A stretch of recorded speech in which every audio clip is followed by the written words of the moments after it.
In digital marketing, in all marketing, there is the marketing funnel. And a lot of business owners know this. There's the awareness stage of getting people aware of you, there's consideration, conversion, there's working people down that funnel.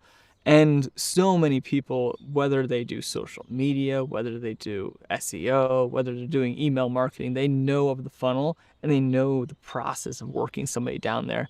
But something that we don't talk about much in marketing is the fact that different areas of the funnel can be more effective with different platforms. So it's funny on towards the bottom of the funnel where people already know you, that's typically like organic social media. That's where people already know you, they're already aware of you, they probably actually have bought your product, but they see you on social media, they see some upgrades, they see some other options, and that's where you can resell to them. So, using organic social media for awareness, the top of the funnel, isn't the most effective.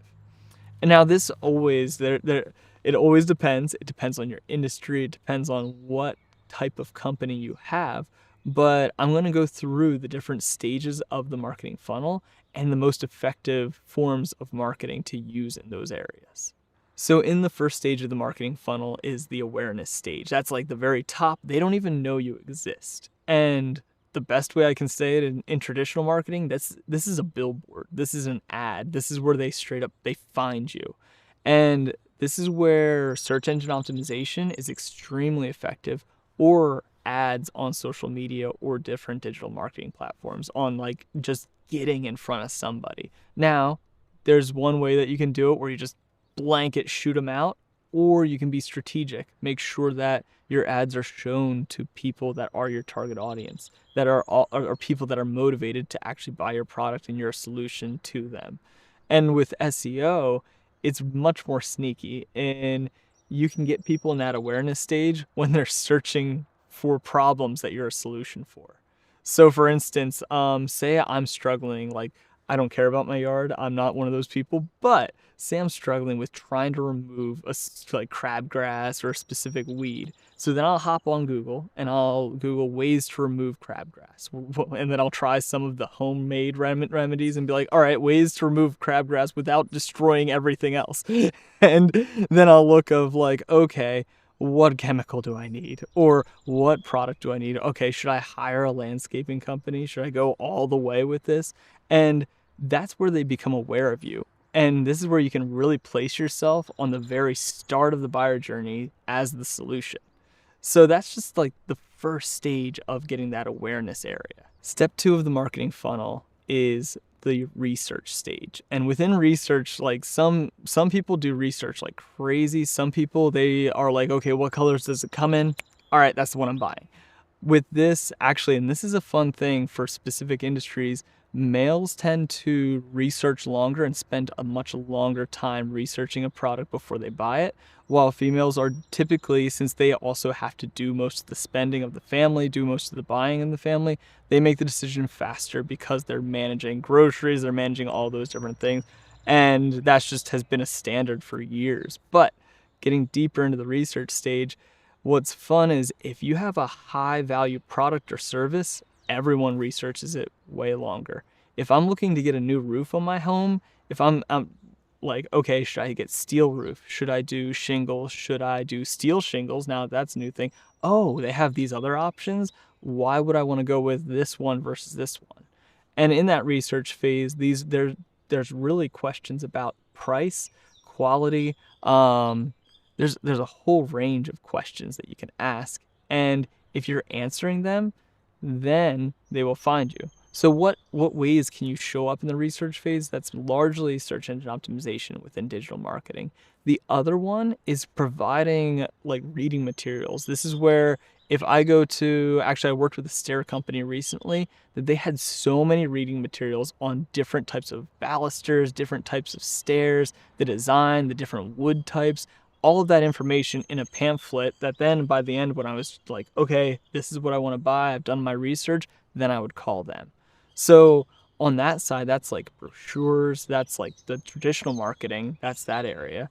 And then on social media, if you do get somebody that becomes aware of you and is like, I'm gonna follow this guy. They're a bit of an influencer in this field, That's where you can really be like more influencer style marketing on information around a product. So you can use all forms of marketing within this stage, but it depends on the strategy and depends on the content. The next stage, which I kind of blur the lines, I like to make it separate where it's consideration and then the purchase phase, but we can kind of combine them.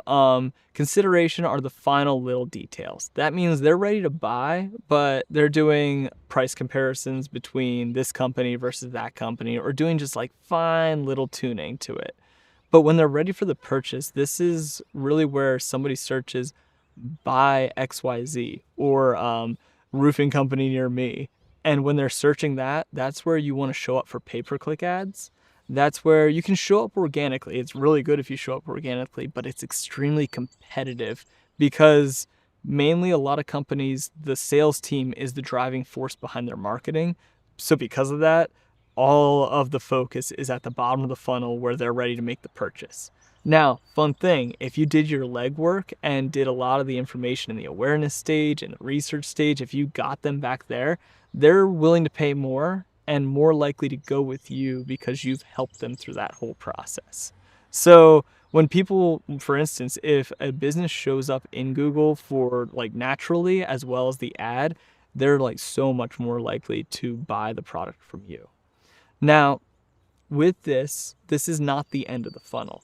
The purchase, the final purchase is not the end. This is actually a start of a new journey with all of it. So this new journey that people are starting on is the loyalty stage. This is where people have purchased from you and they tried your product and now they're loyal. And this is one of the coolest things. In like my personal opinion, especially now that I own a business, I think referral as a resource is the most beneficial, the most foundational need for a business. If you've had a business for years and you can't get referral, then maybe your service or product isn't refined or well done. So that's where referral and loyal customers is like, this is like a powerful thing in marketing and a kind of an area I really want to focus on with businesses I work on. Mainly, I focus on the awareness stage like crazy with doing SEO. But what I've found is the best customers and the best customers they get recurring are people in that referral channel. And this is largely social media. This is largely email marketing. This is there's a local real estate agent. I bought my house now 2 years ago and I still get postcards from her. I still get invites to local events she does. She's amazing and like extremely skilled at her local marketing. And through referrals, through that loyalty base. Now, you might not be able to do loyalty-based customers if you have a terrible product. So this is a thing to consider on the long-term success and growth of your business of really developing out your product and service, that it's good. Because if it is, they're basically, you will take people from the bottom of the funnel that are loyal to you and you'll use them and they will completely refill that funnel, refill and re-lead people down that funnel to you. And your sales team will be really happy because then you'll have ongoing customers, and not only ongoing customers, but a driving force getting more and more customers to your business. And this helps when the bottom of your funnel is really strong, when you have really loyal customers, every stage of the funnel is strengthened because they see that like fan base. I mean, think of like Taylor Swift, think of anyone with a massive fan base. Everything higher up is stronger when they first discover you. So in your marketing, consider, how are you using your social media? Are you using it for trying to get discovered? How are you using your search engine optimization or your traditional marketing? Do you have billboards? Billboards, as obnoxious as they are, as much as I never want to have to work with billboards, they're effective. People become aware of you. But say they become aware of you from a billboard, but then they Google you and they can't find you, that's a broken funnel. They're not able to pass through. So in having an effective long-term marketing strategy, you want to have a well-developed marketing funnel, and the wider you make it, the more people you can lead to your business.